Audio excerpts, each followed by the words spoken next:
Good afternoon, Fantasy Bay. Mike Williams here with the Week 5 waiver wire. We're going to start this one off with the quarterbacks. So, Jacoby Brissett has been playing amazing so far. I know when Andrew Luck went down, everybody suspected that all the Colts are just going to be tanking, but Jacoby Brissett is one of the best backups in the league, and he's showing that he can play football. He's currently 7th in points for all the quarterbacks, which is amazing considering where we would have expected him to be. He's going against the Chiefs. You know they're going to be down, so they're going to have to come back. I believe that's going to put them in an advantageous throwing position. So I believe that he should have a pretty good game. Now, it is up in the air on whether or not T.Y. Hilton will play. Obviously, if T.Y. plays, I definitely think he'll have a better game than if he doesn't. So I'd monitor that if you're going to pick him up. As well, if you're looking for him for long term, he does have a bye after this week. So he may be a 1 week rental until you have to fill in a bye week the next week. But all right, so let's go down. All right, next is Jameis Winston. Now, I'm not being a homer, I promise. He actually is playing well in these last couple weeks. The first 2 weeks, I'll admit it, he was playing pretty bad. It was not looking good. But these last 2 weeks have actually been really good. He's had the second most points out of quarterbacks in the last 2 weeks, bringing him up to 8th overall in quarterback points so far. So I'm digging it. I think that he'll be a good play. He did just drop 55 points last week. Don't forget about that one against the Rams, who everybody and their mother thought they were going to crush or get crushed by, I guess. This next one actually hurts me to bring up because he just caused me to lose multiple games in fantasy last week. Andy Dalton. I should have known. Monday Night Football, you do not start Andy Dalton or rely on any Cincinnati Bengals because they will screw you over. It happens every time. Andy Dalton is terrible on Monday night, and for whatever reason, every year I forget. I do not know why they give them Monday night games. Now that I said that, let me jump off my soapbox. I know y'all aren't here for my fantasy woes, but if you are, just let me know and I'll go into that in further detail. I lost by 1 point. I can't believe it. Anyways, putting that in the past, which we got to look in the future when we're talking fantasy football.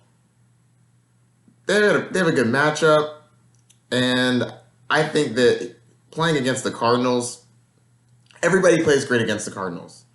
I don't think that you need to really worry about him having as terrible game as he had. One thing you can look out for is the status of John Ross III. He looked like he got a little dinged up at the end of the game, as well as Tyler Boyd. If either of those people are out, I'm not as excited about Andy Dalton. And if I want to say excited, he's a flex play. I mean, my next one I actually like just as much, if not slightly more, which is Minshew. Looking great with the stash. Stash bros got to stick together. He has more fantasy points this year than Aaron Rodgers, which I don't know if says more about him or less about Rodgers. He's averaging 20 points a game, so I mean, fire him up. 20 points from a quarterback is pretty solid. All right, so let's get to the running back position. And no, I am not a homer. If you listen to any other fantasy analyst, they also think you should pick up Ronald Jones, who was my next person on the list.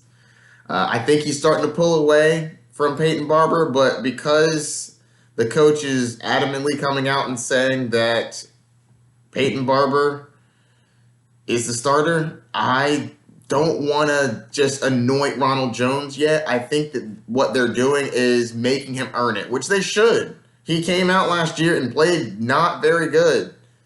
I mean, might as well just say bad. He played bad. But this year, I think he's been playing pretty well, and I think that that's showing in the carries. For example, week 3, Ronald Jones had 14 carries in comparison to Barber's 13. Well, that's pretty much a coin flip. But last week, in a game where they were dominating for a portion of it. I say dominating. We won by a decent amount. I'll say dominating. Ronald Jones had 19 carries in comparison to Barber's 9, so that looks great. I'm not stoked about the schedule coming up. Saints, Panthers, then a bye week, then the Titans, who are really good against the run, and the Seahawks, who they're a shell of themselves, but they're still pretty decent against the run. So then let's go to Jalen Samuels. I like Jalen Samuels, especially from what I saw last night. If they're going to include him in the passing game in the sense that he's the quarterback, he had 3 passes last night, and I hesitate to call them passes. He's basically just tossing the ball like 2 feet in front of him, if that. Hey, but he gets points for it, so I'll take it. So he had 3 passes, 10 rushes for 26 yards, which that matters because James Conner also only had 10 rushes. So now he's splitting rushes with James Conner, which is a very good sign.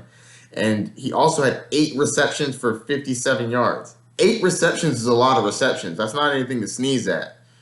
If you get 8 receptions, he's not going to get 8 receptions a game, but if he was somewhere in between the 5 and 8 range, that's fantastic. Next on my list is Darrell Williams. I like Darrell Williams as long as Damian Williams is out. Because as soon as Damian Williams comes back, Darrell Williams is, in my opinion, probably going to be irrelevant. But as of right now, he's splitting carries with LaShawn McCoy, and anytime you can get access to the Chiefs offense, you want to do that because like we've seen this year and last year, everybody that gets to catch a ball from Patrick Mahomes is a beast. That's just how it works. And last year, people thought that it was going to be a fluke and it wasn't going to be the same this year, and Patrick Mahomes came out and said, hold my beer, essentially. So Darrell Williams will be a good substitute. He didn't have the greatest game on the ground. Actually, he had a terrible game on the ground. 8 carries for 13 yards, so that was awful. But he did have 2 touchdowns, which 2 touchdowns will salvage anybody's game. He also had 3 receptions for 43 yards, and that's always something that's good. I'm not going to get into his last week's stats or his week before stats. He was good. All right, let's get into Jordan Howard. Jordan Howard had a monster game. Loved his game. 15 carries for 87 yards in comparison to Miles Sanders, 11 carries for 72 yards. So 15 carries is great. He had 3 catches for 28 yards. Love that. Everybody says that Jordan Howard can't catch, but caught pretty well that time. Loving it. He also had 3 total touchdowns. That's amazing. 2 on the ground, 1 in the air. Loving that. The only problem with this is his schedule coming up is absolutely awful. So the first game is actually great, going against the Jets. Love that. I don't think that he'll have any issues going against the Jets. The Eagles are a much better team than the Jets, and they should be in the lead and running out the clock. Fantastic. After that, the Vikings, I don't like that. Cowboys, meh. Bills, I don't even want to see that. You see what they did to the Patriots? The Bears, what are we talking about? And then a bye week, obviously, you can't use them there. Then next, what are we going to play with? The Patriots. Okay, well, I definitely don't want to pay him against the Patriots. And then, now we have Seattle. So you like him 1 out of the next 8 games? Meh. I like him for a trade candidate. Like, if you want to trade him away, I think you can get some good value for him, especially sell him on the fact that, hey, we got the Jets coming up. You should have a good game. People aren't going to look too far in advance. They're going to be like, all right, what's the next game? Everybody's looking short term. What you need to be doing is when you're looking at trading for players is, what are the next few games like?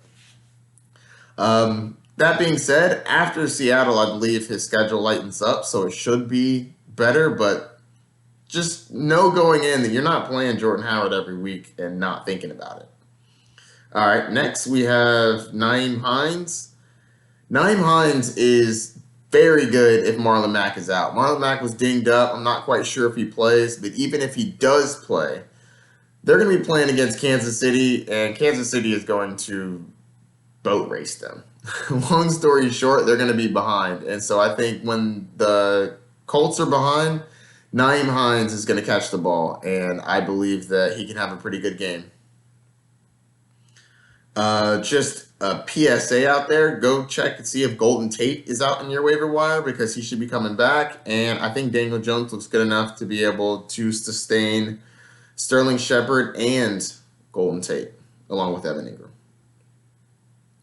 All right, Cole Beasley. Now everybody seems to be sleeping on Cole Beasley, but if you're in a full PPR, you might actually want to look into this kid. He's great with the targets. He's had 7 receptions. Last week he had 7 receptions for 75 yards off of 12 targets. And then the week before that, he went 8 for 48 with 10 targets. 10 targets and 12 targets, that's really good numbers right there. So I'd actually look into if you need Cole Beasley, he's not a bad start. All right. And as you know, my man, Devontae Adams went down last week. Hopefully you started him. I did make a Facebook post letting all of you know he was about to have a bounce back game. So everybody who started him, which is everybody who has them, obviously, bravo. But now he's got a possible turf toe. I'm not sure how long he's going to be out, but I do believe he is out this week. And if he's out, fire up Geronimo Allison and MVS, Marquez Valdez-Scantling, because Aaron Rodgers has to throw it to somebody.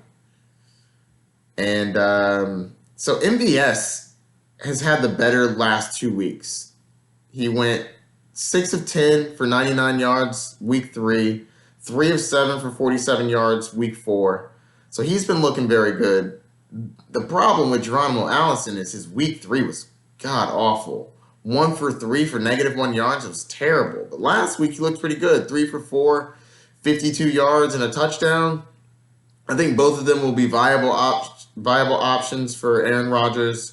So if they're on your waiver wire, which Geronimo Allison has been on the waiver wire for the last 2 weeks, so go grab him. Also, if Philip Dorsett is out there, scoop him up. You want a piece of this Patriots offense. Last week he had 9 targets. Week 3 he had 7 targets. Ever since Antonio Brown's been gone, he's been looking great. Mind you, last week you might have not liked his points, but I love the targets. And anytime you're getting heavy targets from Tom Brady, something to watch out for. I think he's going to be good long term. I'm personally not jumping all over Corey Davis and A.J. Brown. I think that Marcus Mariota is going to have to prove to me that he can sustain wide receivers because I don't trust him as far as I can throw him personally. Also, service announcement, if you need a tight end, look at Chris Herndon. He's coming back soon. The Jets need some offense, so I would definitely recommend looking into him. All right, now let's get into the defenses. Oh, also, before I go into defenses, one tight end that you definitely need to be looking into is seeing if Jimmy Graham's on the waiver wire. With Devontae Adams out, I definitely think that Jimmy Graham gets an uptick in targets, and he's still big the last time I checked. He's a large man running down the field, and Aaron Rodgers can definitely get those touchdowns going. So watch out for Jimmy Graham. All right, now let's get to the tight ends. Okay, not tight ends, the defenses. All right, so I like the Titans versus the Bills. So, 1, Josh Allen may not play. 2, you may not know this, but the Titans are 4th in points for defenses. 3, the Titans are 4th in sacks with 13. So they're nothing to sneeze at. I would actually definitely look into playing the Titans. On the other side of the field, I like them too. The Bills. They're going against the Titans, and I don't think the Titans are a high-flying offense personally, and the Bills just kept the Patriots to 16 points. And anytime you can keep the Patriots under 20, your defense is pretty good. Next, we're going to talk about the Panthers. The Panthers are also tied for 4th in points, which is amazing. And they've had 18 sacks, which is tied for the most sacks in the league with the Patriots, that's fantastic. 18 sacks? There's only been 4 games. How do you sack the quarterback 18 times? It's fantastic. And then last but not least, the Eagles are going against the Jets. We don't know if Sam Darnold's going to play.